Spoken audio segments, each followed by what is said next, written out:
आत्मा को संपूर्ण भूतों में, बर्फ में जल के सदस्य व्यापक देखता है और संपूर्ण भूतों को आत्मा में देखता है। अर्थात जैसे स्वप्न से जगा हुआ पुरुष स्वप्न के संसार को अपने अंतर्गत संकल्प के आधार देखता है, वैसे ही वो पुरुष संपूर्ण भूतों को अपने सर्वव्यापी अनंत चेतन आत्मा के अंतर्गत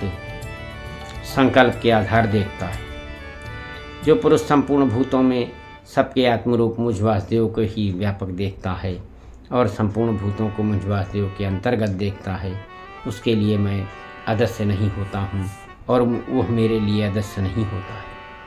क्योंकि वह मेरे में एक ही भाव से स्थित है। इस प्रकार जो पुरुष एक ही भाव में स्थित हुआ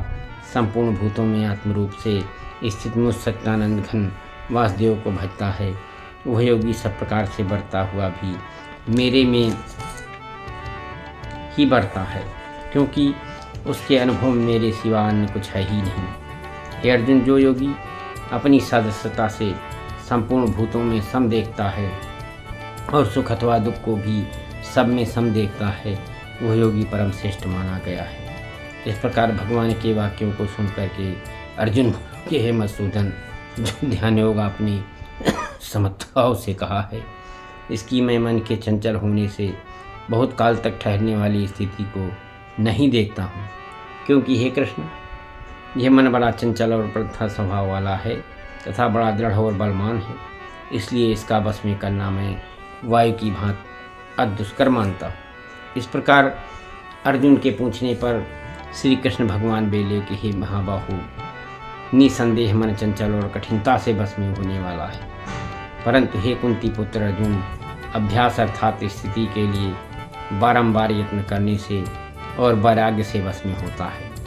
इसलिए इसको अवश्य वश में करना चाहिए। क्योंकि मन को वश में अध्याय की कथा आपके सामने कहता हूँ, कृपया इसको बहुत ध्यान से सुने। ओम श्री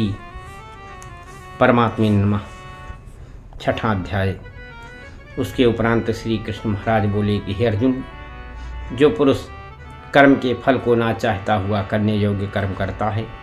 वो सन्यासी और योगी है, और केवल अग्नि को त्यागने वाला सन्यासी योगी नहीं है, तथा केवल क्रियाओं को त्यागने वाला भी सन्यासी योगी नहीं है। इसलिए हे अर्जुन, जिसको सन्यास ऐसा कहते हैं उसी को तू योग जान, क्योंकि संकल्पों को ना त्यागने वाला कोई पुरुष योगी नहीं होता। समत्व बुद्ध रूप योग में आरूढ़ होने की इच्छा वाले मननशील पुरुष के लिए योग की प्राप्ति में निष्काम भाव से कर्म करना ही हेतु कहा है, और योगारूढ़ हो जाने पर उस योगारूढ़ पुरुष के लिए सर्व संकल्पों का अभाव ही कल्याण में हेतु कहा है। जिस काल में ना तो इंद्रियों के भोगों में आसक्त होता है तथा न कर्मों में ही आसक्त होता है, उस काल में सर्व संकल्पों का त्यागी पुरुष योगारूढ़ कहा जाता है। यह योगारूढ़ता कल्याण में हेतु कही है। इसलिए मनुष्य के चाहिए कि अपने द्वारा अपना संसार समुद्र से उद्धार करे और अपनी आत्मा को अधोगति में ना पहुँचावे, क्योंकि यह जीवात्मा आप ही तो अपना मित्र है और आप ही अपना शत्रु है, अर्थात कोई दूसरा शत्रु या मित्र उसका नहीं है। उस जीवात्मा का तो वो आप ही मित्र है, और जिस जीवात्मा द्वारा मन और इंद्रियों सहित शरीर जीता हुआ है और जिसके द्वारा मन और इंद्रियों सहित शरीर नहीं जीता गया है, उसका वह आप ही शत्रु के सदस्य शत्रुता में बरतता है। हे अर्जुन, सर्दी गर्मी और सुख दुखादिकों में तथा मान और अपमान में जिसके अंतःकरण की वृत्तियाँ अच्छी प्रकार से शांत हैं, अर्थात विकार रहित हैं, ऐसे स्वाधीन आत्मा वाले पुरुष के ज्ञान में सच्चिदानंद घन परमात्मा सम्यक प्रकार से स्थित है। ज्ञान विज्ञान से तृप्त है अंतःकरण जिसका तथा विकार रहित है स्थिति जिनकी, और अच्छी प्रकार जीती हुई हैं इंद्रियां जिसकी, तथा समान है मिट्टी पत्थर और सुवर्ण जिसके, वो योगी युक्त अर्थात भगवत को प्राप्ति वाला है, ऐसा कहा जाता है। जो पुरुष सुहृद मित्र बैरी उदासीन मध्यस्थ देशी और बंधुगणों में तथा धर्मात्माओं में और पापियों में भी समान भाव वाला है, वह अति श्रेष्ठ है। इसलिए उचित है कि जिसका मन और इंद्रियों सहित शरीर जीता हुआ है, ऐसा वासना रहित और संग्रह रहित योगी अकेला ही एकांत स्थान में स्थित हुआ निरंतर आत्मा को परमेश्वर के ध्यान में लगाओ। शुद्ध भूमि में कुशामृगशाला और वस्त्र हैं ऊपर जिसके, ऐसे अपने आसन को नाति ऊंचा और नाति नीचा स्थिर स्थापन करके और उस आसन पर बैठ करके तथा मन को एकाग्र करके चित्त और इंद्रियों की क्रियाओं को बस में किया हुआ अंतःकरण की शुद्धि के लिए योग का अभ्यास करें। उसकी विधि इस प्रकार है कि काया सिर और ग्रीवा को समान और अचल धारण किए हुए दृढ़ होकर के अपनी नासिका के अग्रभाग को देख करके अन्य दिशाओं को न देखता हुआ और ब्रह्मचर्य के व्रत में स्थित रहता हुआ भय रहित तथा अच्छी प्रकार शांत अंतःकरण वाला और सावधान होकर के मन को बस में करके मेरे में लगे हुए चित्त वाला और मेरे प्राण हुआ स्थित हो गए। मेरे में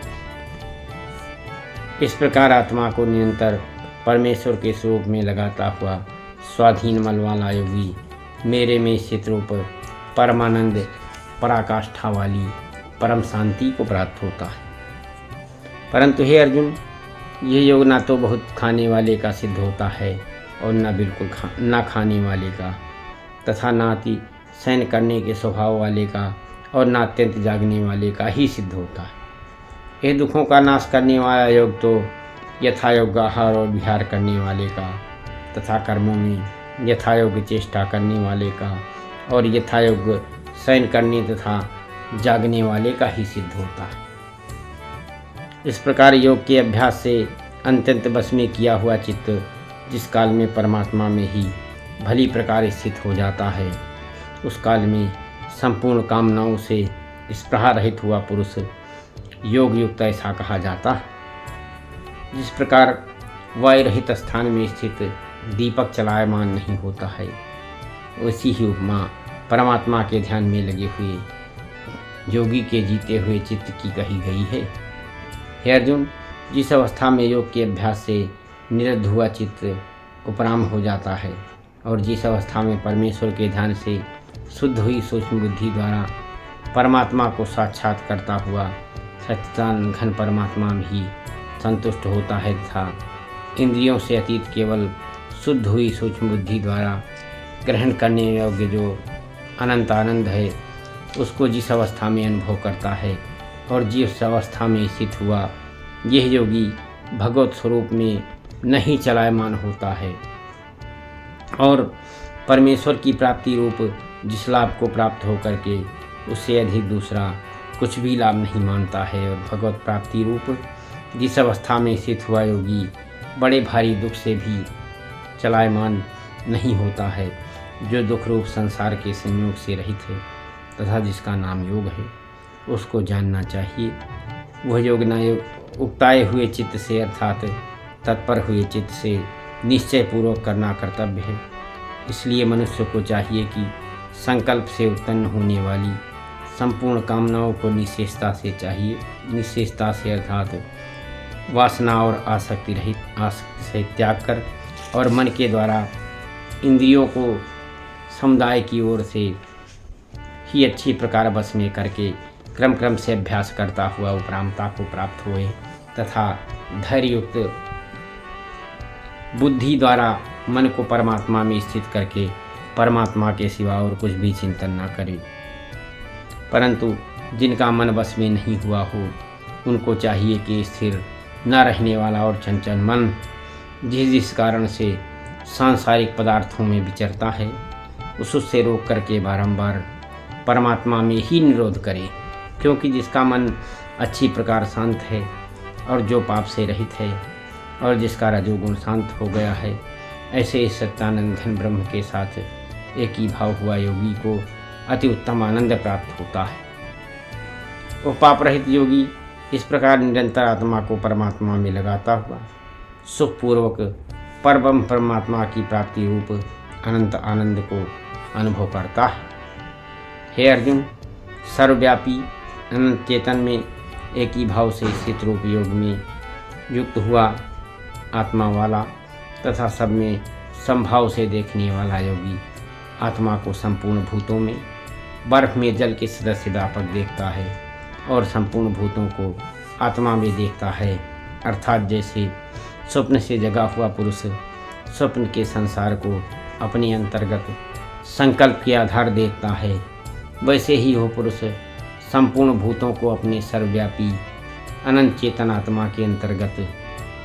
संकल्प के आधार देखता है।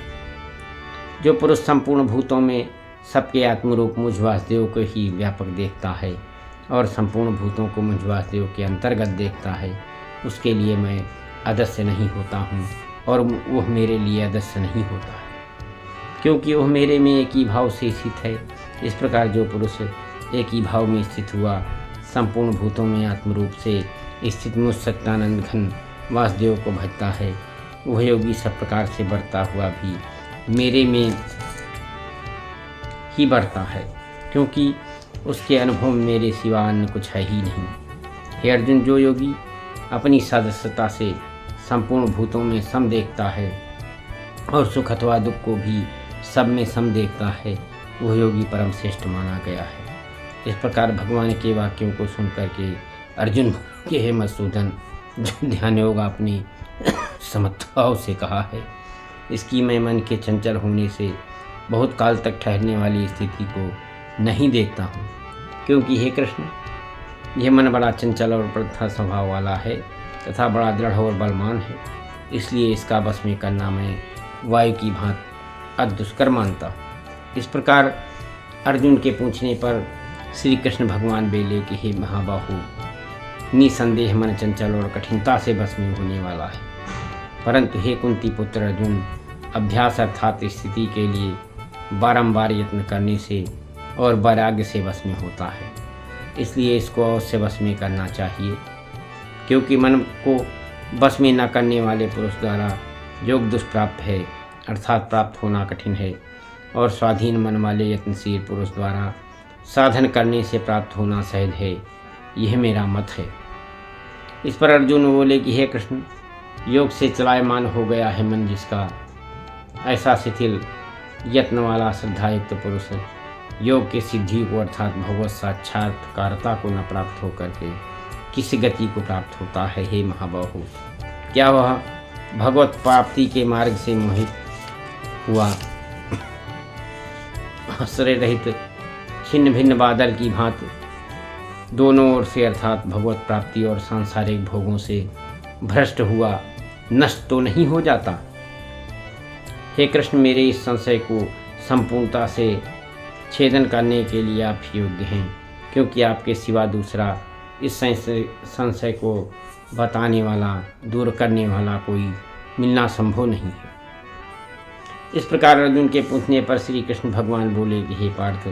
उस पुरुष का ना तो इस लोक में और ना परलोक में ही नाश होता है, क्योंकि हे प्यारे, कोई भी शुभ कर्म करने वाला अर्थात भगवत अर्थ कर्म करने वाला दुर्गति को नहीं प्राप्त होता, किंतु वह योग भ्रष्ट पुरुष पुण्यवानों के लोकों को अर्थात स्वर्गादित उत्तम लोकों को प्राप्त होकर के उन्हें बहुत वर्षों तक वास करके शुद्ध आचरण वाले श्रीमान पुरुषों के घर में जन्म लेता है, अथवा वैराग्यमान पुरुष उन लोकों में न जा कर के ज्ञानवान योगियों के ही कुल में जन्म लेता है। परंतु इस प्रकार का जो यह जन्म है सो संसार में निसंदेह अति दुर्लभ है। वो पुरुष वहाँ उस पहले शरीर में साधन किए हुए बुद्धि के संयोग को अर्थात समत्त बुद्धि योग के संस्कारों को अनायास ही प्राप्त हो जाता है, और हे कुलनंदन, उसके प्रभाव से फिर अच्छी प्रकार भगवत प्राप्ति के निमित्त यत्न करता है। वो विषयों के वश में हुआ भी उस पहले के अभ्यास से ही निसंदेह भगवत की ओर आकर्षित किया जाता है। तथा समत्त बुद्धि रूप योग का जिज्ञास भी वेद में कहे हुए सकाम कर्मों के फल को उल्लंघन कर जाता है, जबकि इस प्रकार मंद प्रयत्न करने वाला योगी भी परम गति को प्राप्त हो जाता है। तब क्या कहना कि अनेक जन्मों में अंतःकरण की